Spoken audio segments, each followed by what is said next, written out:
সেই সমাবেশকে স্বাগত জানিয়ে আমরা এখানে মিছিল করব, সমবেত হয়েছি। আজকে বাংলাদেশের আকাশে বাতাসে, হাটে মাঠে ঘাটে, সকল প্রান্তরে এক আওয়াজ, 19 তারিখ ঢাকায় জাতীয় সমাবেশ। আর এই জাতীয় সমাবেশের আহ্বান করেছেন বাংলাদেশ জামাত ইসলামী।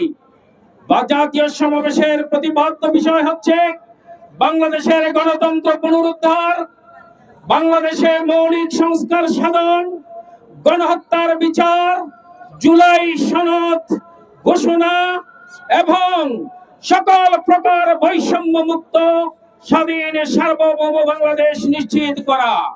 বাংলাদেশের 18 কোটি মানুষ সেই জাতীয় সমাবেশের দিকে তাকিয়ে আছে।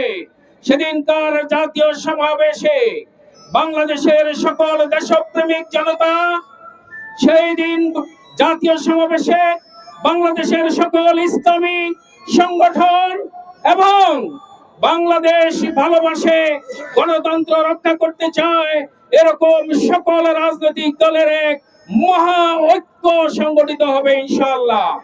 বাংলাদেশ সেদিন এক ঐতিহাসিক ঘোষণার মাধ্যমে একদিকে আধিপত্যবাদ ভারতের বিরুদ্ধে দেশপ্রেমিক ইসলামিক বাংলাদেশ প্রেমী দলের এক বাক্সে এক মার্কায় ভোটের এক জোটের ঘোষণা হবে ইনশাআল্লাহ।